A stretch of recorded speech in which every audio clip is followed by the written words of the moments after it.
People who choose to trim down their social circle as they get older typically adopt these 8 behaviors. I used to think that having a big social circle meant I was doing something right, that I was popular, connected, or maybe just lucky to have so many people around me. But as I've gotten older, I've come to realize that sometimes less really is more. It's not that I've become antisocial or that I've lost interest in meeting new people. It's just that as the years pass, I've learned to appreciate the beauty of being selective. Quality over quantity, right? And suddenly, having fewer but deeper connections feels less like a choice and more like a necessity. If you found your own social circle shrinking over the years, don't panic. Let's explore 8 behaviors that tend to go hand in hand with downsizing our social circles and why it can really help you grow in more ways than one. 1. Valuing quality over quantity. As we grow older, it's not uncommon to become more selective about who we spend our time with. We start to understand that our time is finite and precious, and as such, we want to spend it with people who enrich our lives, not drain us. Those who trim down their social circles tend to adopt a quality over quantity approach. They would rather have a handful of meaningful, deep connections than a wide network of superficial acquaintances. So if you're finding your social circle shrinking as you age, don't fret. It's likely a sign of maturity and self-awareness. Cherish the ones you have and let go of the ones that no longer serve you. 2. Prioritizing self-growth.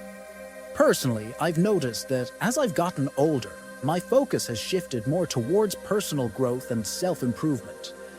In my younger years, I was all about meeting new people and expanding my social circle. But with time, I realized that having a large group of friends often meant less time for myself.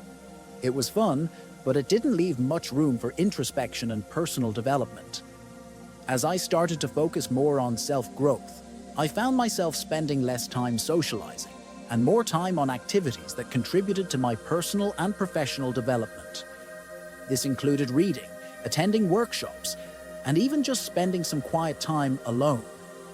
I began to see the value of solitude and how it could help me become a better version of myself. In the end, you need to find what works for you. For me, trimming down my social circle was a necessary step towards becoming the person I wanted to be, and I believe it's a behavior many adopt as they age and their priorities change. 3. Embracing solitude. While it may seem counterintuitive, solitude can actually be quite beneficial to our mental health. It allows us to recharge, reflect, and reconnect with ourselves. Psychologists claim that spending time alone can lead to increased creativity, improved relationships, and higher levels of empathy.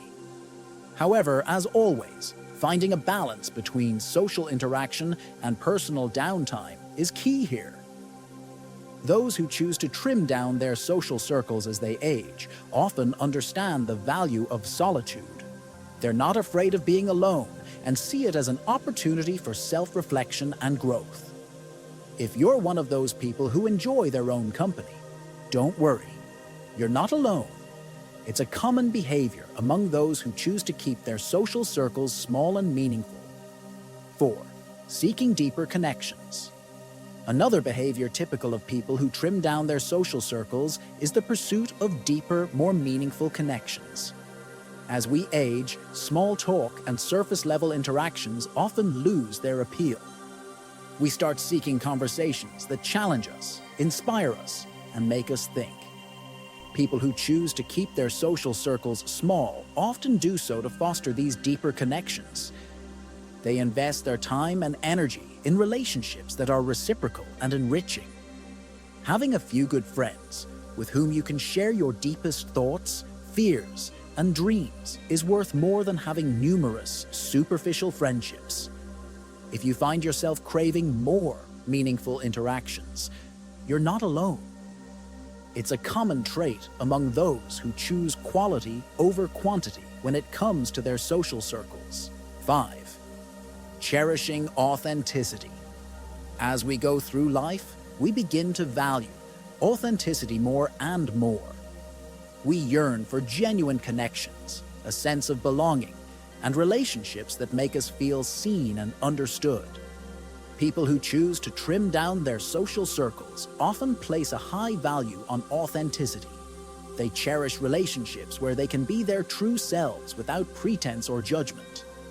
These individuals understand that authentic connections are not just built through agreeing on everything or having identical interests.